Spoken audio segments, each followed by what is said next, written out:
Animorphs number 9, The Secret, by K.A. Applegate. Chapter 1. My name is Cassie. I can't tell you my last name.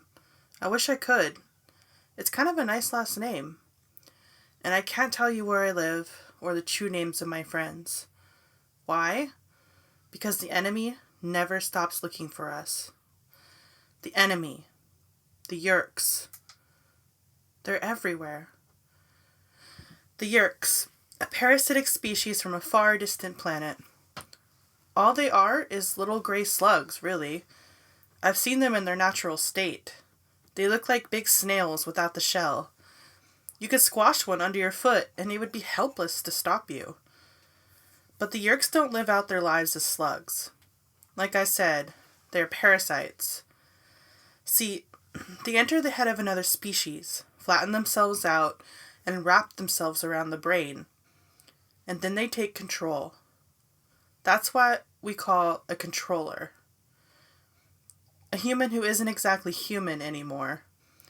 Or a member of any species that is controlled by the Yeerk in its head.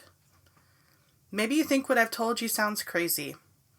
I guess if I were you, I'd think it was pretty insane. But sometimes the craziest things happen to be true. The Yeerks are here. Everywhere. If you think you don't know someone who is a controller, you're probably wrong. The school bus driver, the police officer in the patrol car, the minister in the pulpit, the newsman on TV, the rock star in the music video, the person who smiles at you when you ride by on your bike. Any one of them might be a controller. Your teacher, your friend, your sister, your mother and father. Any of them. All of them. And you'll never know until it's too late. Till it's too late for planet Earth. We fight them, but we're just a handful of kids. Jake, Rachel, Marco, Tobias, Axe, and me. We have some special powers, but we know we can't win this alone.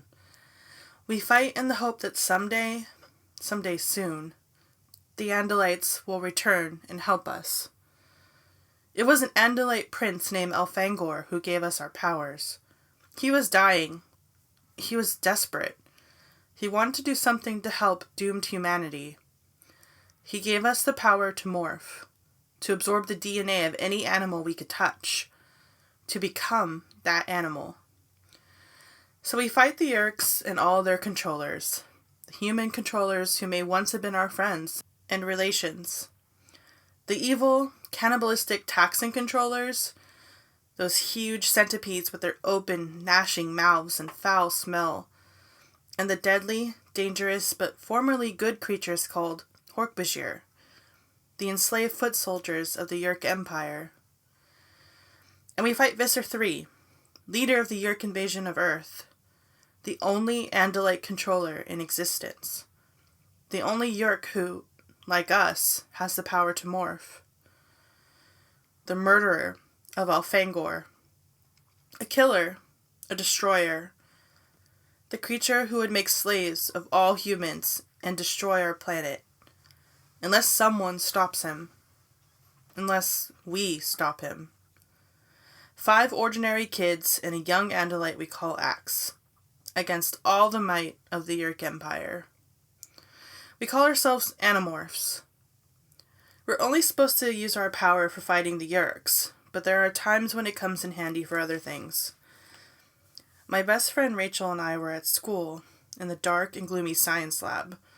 The final bell had rung and the kids were tearing out of there at top speed, running for the buses and their parents' cars. You know how it is. When the school day is over and you just want out of there. But I had been messing up in school lately. See, I have kind of a busy life. My dad runs the wildlife rehabilitation clinic in our barn. I help out there, taking care of injured or sick animals. Plus the whole Animorph thing takes up a lot of time.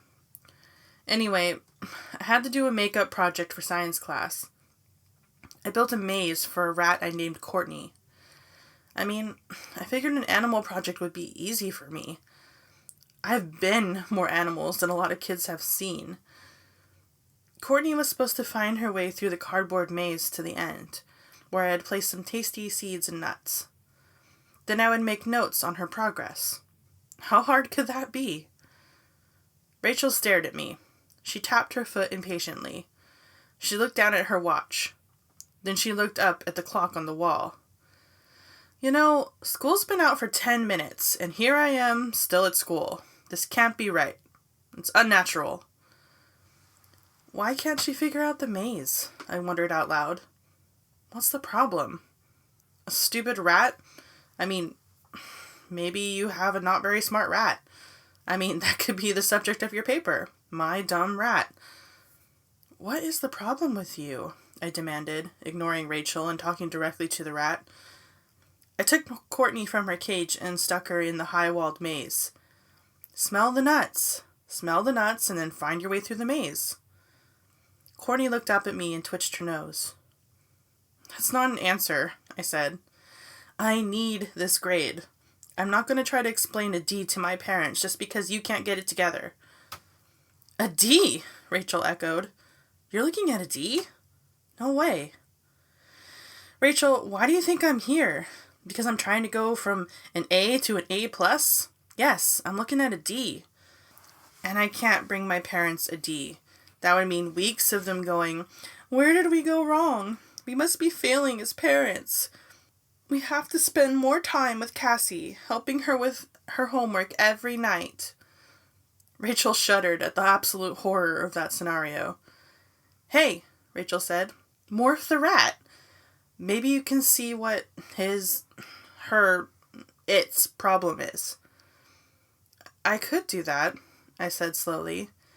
But see, if Jake found out, you know the rule. No morphing except when it's necessary. Rachel shrugged. It's necessary that I get out of here. It's necessary that you don't get a bad grade. Look at that. 2 necessities at once. I probably shouldn't have let her talk me into it. Except, actually, I'd already been considering it. That's the great thing about Rachel. She's always willing to help talk you into doing something that you probably shouldn't do. You have to do it too, I said. Why? Why do I have to morph a rat? Remember the time you wanted to scare that guy with the elephants? Wasn't I there for you then? Besides, we can't leave until I figure this out. Rachel rolled her eyes. Okay, that made absolutely no sense, but I'll do it anyway. Let's just get it over with. Acquiring an animal's DNA isn't very complicated. All you do is touch it and focus your mind on the animal. The animal gets kind of sleepy, kind of dopey. In a minute, it's all over and a new DNA pattern is swimming around inside you. I have a feeling this is a stupid idea, Rachel said. I was piling up books to make up steps so we could climb into the maze once we morphed. Well, it was your idea, Rachel. Oh yeah, my idea. Like I'm the one who cares how the rat handles a maze. Let's get this over with before someone decides to check in on us, she said. Already, she was beginning to change. I focused my thoughts, forming a mental picture of the rat. And then, I felt the change begin. I was shrinking very fast. For a human, I'm not very big. In fact, I'm kind of short. But I was a lot bigger than a rat, so it was a pretty big change in size. My t-shirt and my jeans were suddenly very loose. I looked at Rachel. Huge, long whiskers were growing out of her still human mouth. The side of the cabinets beside me grew higher and higher. They had originally been maybe 3 feet high. Soon they seemed as tall as 3-story building. The grain in the wood looked like huge swirling patterns, like strange paintings the size of murals. The 1-foot squares of tan and green linoleum seemed to double and triple and quadruple in size until each was as big as a parking space.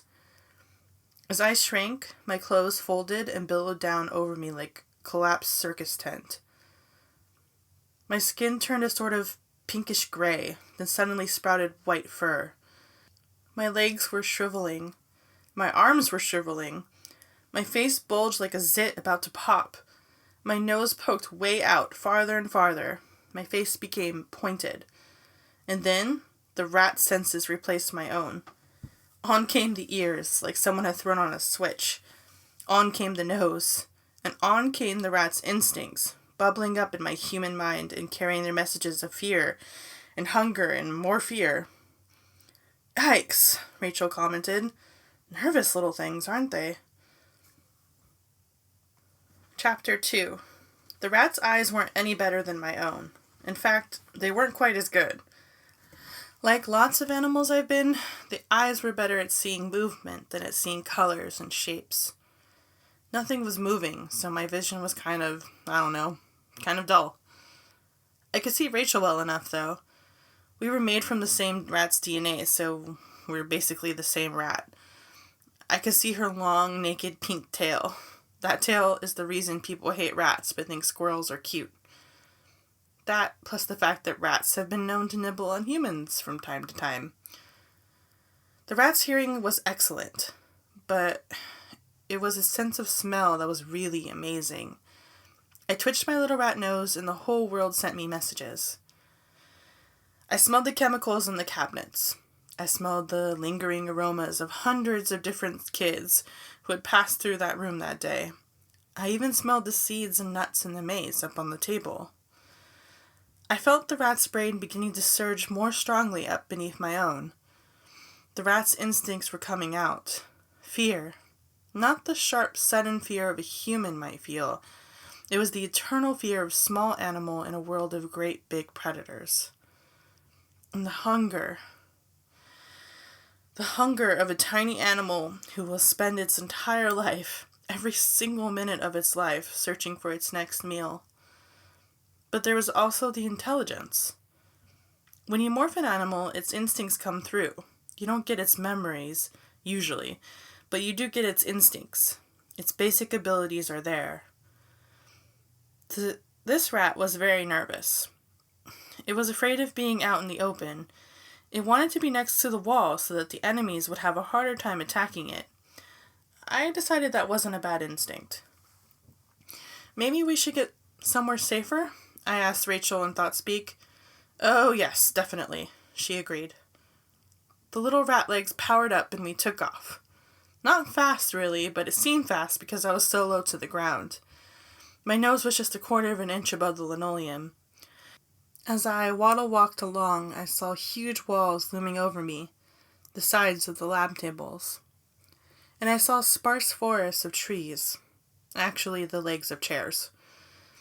I scooted along the corner of the wall with Rachel right behind me.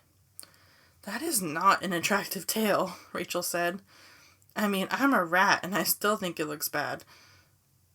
Then I saw the table where my maze was set up. The real Courtney was up there. I checked out the area. I think we can climb up my backpack onto the chair, and then onto my sweater, and then jump to the tabletop. I'm following you, Rachel said. Lead the way, rat girl. The rat body was amazingly good at climbing and scampering up the tabletop. You wouldn't think that squat body and those stubby little legs would be good for climbing, but I really do believe that the rat could have just gone anywhere it wanted to go. I saw the pile of books I'd left as a sort of stairway up the outer wall of the maze. And now that I was rat size, that wall was really a wall. It looked about 9 feet high. You go do the maze, Rachel said. I'll wait out here. I scampered quickly over the books. The picture on the front of my science book looked like a huge mosaic made out of colored tiles. I reached the top and gazed down onto the maze. I knew I could jump down in there, down into those long hallways, but at that moment I was afraid. It was odd, but the idea of running into the real Courtney made me nervous. I've always felt a little funny about using animals' bodies. It makes me feel a little guilty somehow. But I had a job to do. I had to figure out why Courtney couldn't find the nuts.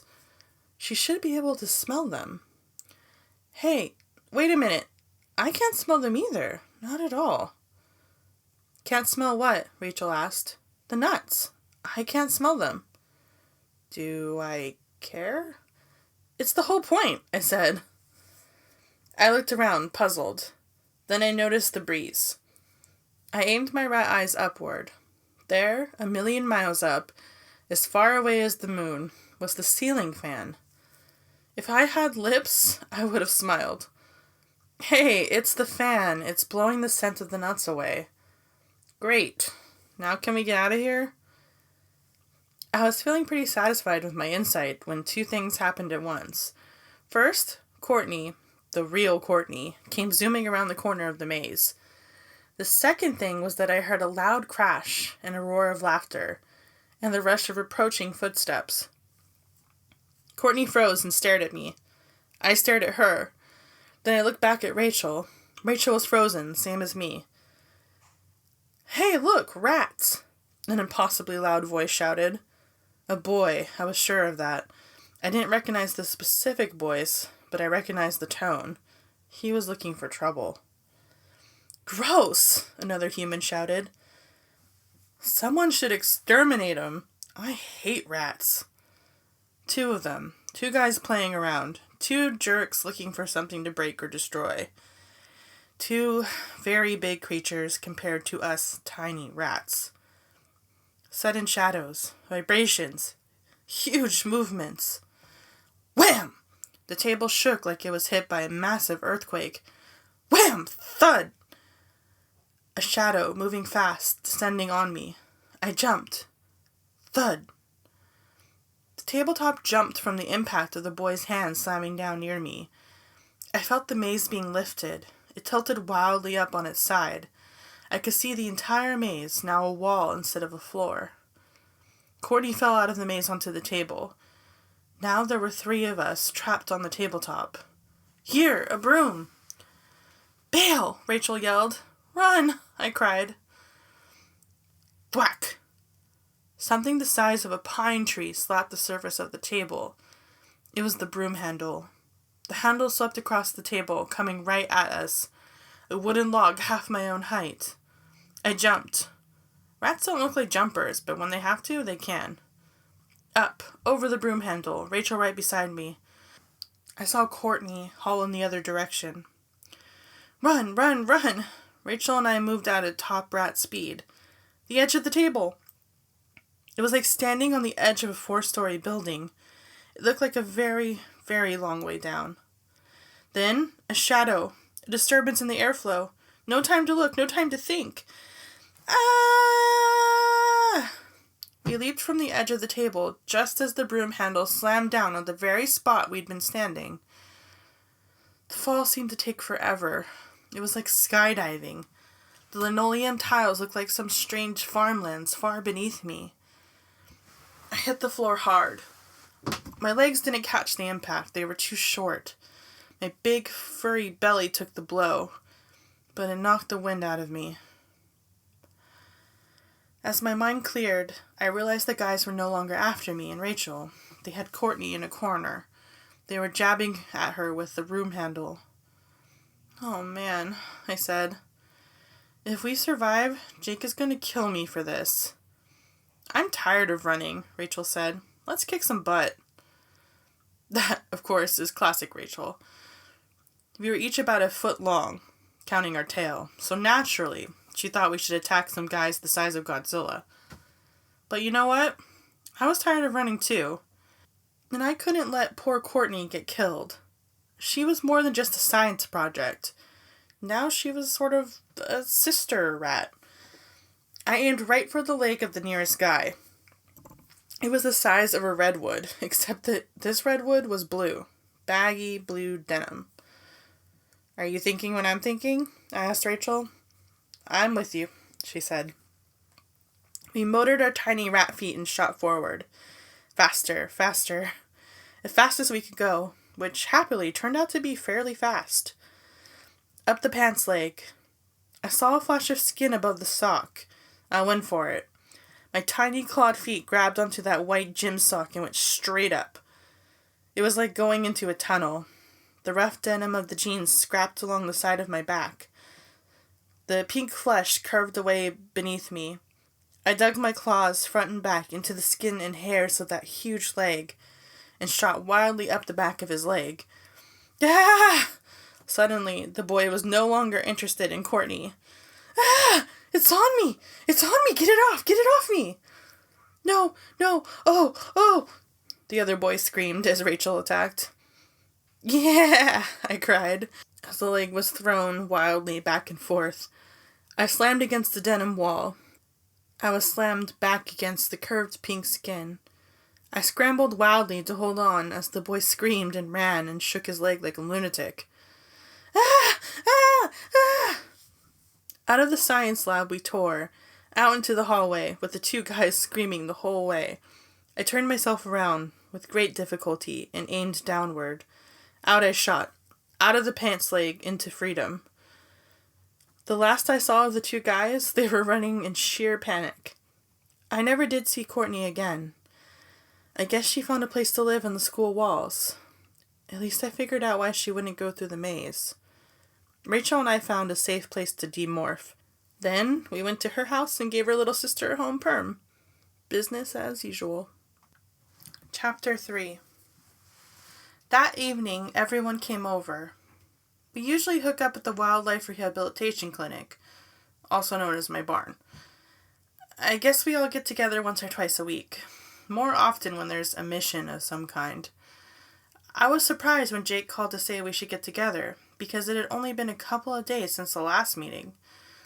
And as far as I knew, nothing serious had been planned. I hope this was only a meeting and nothing else. I had like zero spare time. School, life. That stuff takes time, you know? I was cleaning the cages when the others started to arrive. It was a raccoon cage, to be specific. This raccoon had been hit in a glancing blow by a car on the highway. A lot of the highway patrol guys know to call us if they see an injured animal by the road. The raccoon would be okay, thanks to my dad. But in the meantime, it had to be fed and watered and medicated, and its cage had to be kept clean. And all of that was my job. I was wearing dirty overalls and big, tall rubber boots. My arms were deep inside rubber gloves when Rachel showed up. Hey, Cassie. Hi, Rachel. I was bent over, concentrating on wiping out the raccoon's cage. I could tell the raccoon was seriously considering leaping on my face and chewing my nose. Sup, Cassie? You get that outfit at Banana Republic? Or is that the new Express line? Rachel and I are best friends, but we are very different people. If you just saw Rachel walking by, you'd probably think typical airhead mall crawler. If you took a closer look, you start to think, no, she's actually very beautiful. Not typical at all. And if you took a third look, she'd probably come over, get in your face, and say, what are you staring at? Hello? You have some kind of problem? Rachel is tall and blonde and beautiful and fearless. She's Xena, warrior princess, only without the leather. We must be the most mismatched best friends in history. Rachel could walk through the mosh pit at Lollapalooza on a rainy day and come out the other side looking like one of those models in glamour. I, on the other hand, will show up for my own wedding someday dressed in jeans and boots and socks that don't match. I stood back from the raccoon cage. I smiled and gave a little twirl so Rachel could admire the outfit. You like it? It's part of the Ralph Lauren animal poop collection. Someday, I'm going to knock you over the head, stuff you in a big bag, drag you to the mall, and force you to buy a dress. You can keep the big rubber boots if you insist, but we're getting you a dress. You're kidding, right? I asked Rachel. You can never be totally sure with Rachel. She just smiled with her 10,000 bright white teeth. I heard the sound of bikes being leaned up against the outside of the barn. Then I heard male voices. Batman could beat Spider-Man? You expect me to take that seriously? Are you insane? I thought I knew you, Jake, but you're obviously an idiot. No offense. Spider-Man would annihilate Batman. Marco. Marco sounding as serious as Marco is capable of sounding. 2 words. Body armor. Spider-Man's webs would not stick to Batman's armor. Homer, stay out here, boy. You can't go in. That would be Jake. And Homer, his dog. Homer is not allowed in the barn. Being a dog, Homer believes small animals are meant to be chased. Jake and Marco came through the small side door of the barn. Jake was in the lead, as usual. If we Animorphs have a leader, it's Jake. He's strong, inside and out. And really good looking. Also inside and out. I mean, he's just an amazingly cool guy. Jake has had to grow up a lot in a very short time. It's weird to be a kid and yet act like some kind of general or something. We all decide the big stuff together, but when we're in a fight, it's Jake who has to make the little decisions a lot of times. The little decisions that could leave one of his friends dead. It made me smile to realize that Jake could still enjoy absurd arguments with Marco. I sort of worry about the pressure on Jake. Jake and I are kind of, we like each other. As in, like. Marco is just behind Jake. He's smaller than Jake, with longer, darker hair, laughing dark eyes, and an attitude. Marco thinks the whole world is just a setup for a joke. Marco will tell a joke while he's bleeding and terrified and in pain. But there are times when his eyes lose their skeptical expression and grow glittery and dangerous. "Cassie," Marco said, "you look beautiful, as always. Your use of manure as a fashion statement is just so tasteful." Then he gazed at Rachel and winced. "Yikes. Every time I see you, you're taller. Stop it. Stop growing." Rachel patted Marco on his head. "Don't worry. I don't look down on you for being short, Marco. I look down on you just for being you." Marco grabbed his chest in pain. "Ah!" And Xena puts another spear in me. "Hi, Jake," I said, ignoring the usual Marco versus Rachel stuff. "Hi, Cassie," he said. He gave me one of his rare, slow smiles. "Hey, I heard this weird story. These two guys at school claimed they were attacked by a pair of lab rats." "Really? I didn't hear about that," I said, trying not to make the fakey, shrill sound I always make when I'm lying. Jake raised one eyebrow, and I quickly went back to cleaning out the cage. "What are we here for?" Rachel asked bluntly. Jake shrugged. "Tobias told me to get everyone together. He and Axe have something." Right on cue, we heard a flutter of wings. A hawk shot through the open hayloft above. It turned sharply, killed its speed, swept its talons forward, and landed neatly on the rafter. It was a red-tailed hawk. Mostly brown on its back, a lighter mottled brown and tan beneath. The bird took its name from its tail feathers, which were the color of rust. The hawk glared down at us with unbelievably intense brown and gold eyes. "Hi," the hawk said, a silent voice that we heard only in our heads. "Hi, Tobias," I answered. Tobias is the 5th human member of our group, although he's not entirely human anymore. See, if you stay more than 2 hours in a morph, you stay forever. In his mind and heart, Tobias is still a human being, mostly. But he has the body of a hawk. He lives as a hawk. "Hi, Tobias," Rachel said. "I thought maybe you'd stop by last night." Tobias sometimes hangs out with Rachel. He flies into her upstairs room and watches TV or reads. Things he can't do in the wild. Human things. Well, I was going to," he said in thought speak, "but there was this thing with Axe." Axe is Aximili Escaruth Isthel. He's the 6th person in our group. He's even less human than Tobias. Axe is an Andalite.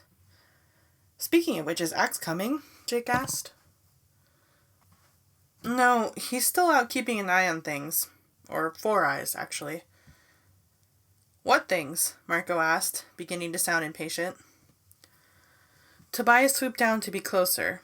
He landed on the top ledge of a stall door. He checked out the many cages. At the moment we had, in addition to the raccoon, a fox, 2 wolves, a handful of various bats, a really cool porcupine, a pair of jackrabbits, a deer, that had been mauled by a bear, several doves, a goose, a swan cygnet, a whole group of assorted gulls, a beautiful red-winged blackbird, and a barn owl. "What happened to the golden eagle?" Tobias asked. "He's all better, so we released him," I admitted. "See, golden eagles occasionally kill and eat hawks. We released him way back in the hills, though. Nowhere near your territory, Tobias." Tobias didn't look too happy, but then Tobias has a hawk's face, so he never looks anything but fierce. Once he was a very sweet, slightly dopey kid. Jake and he met when Jake stopped some bullies from sticking Tobias's head in a toilet. Anyway, I have something to report. It looks like someone is getting ready to start logging in the forest." "No way!" I cried. The others were less upset.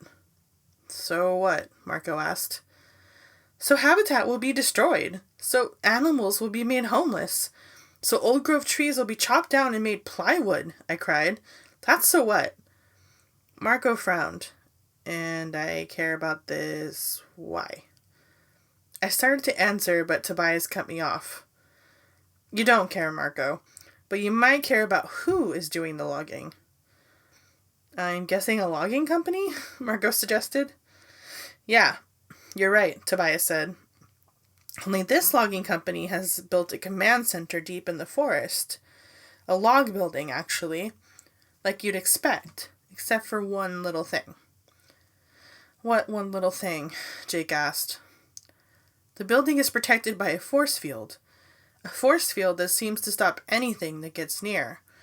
I tried to fly closer, and it was like hitting a wall. Also, there are armed guards walking the perimeter around the building and patrolling up and down the access road." "Oh," Jake said. "Guards armed with automatic rifles." "Yeerks?" Rachel wondered. "But why would the Yeerks want to be logging in the forest?" I knew the answer to that question. The Yeerks' plan was all too obvious. "They want to destroy habitat," I said. "What, now the Yeerks are out to destroy the deer and the owls?" Marco said with a dismissive laugh. "No," I said. "It's not owl habitat they want to destroy.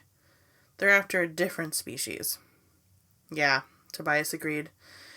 "They're going to wipe out the habitat of the very, very endangered Animorph."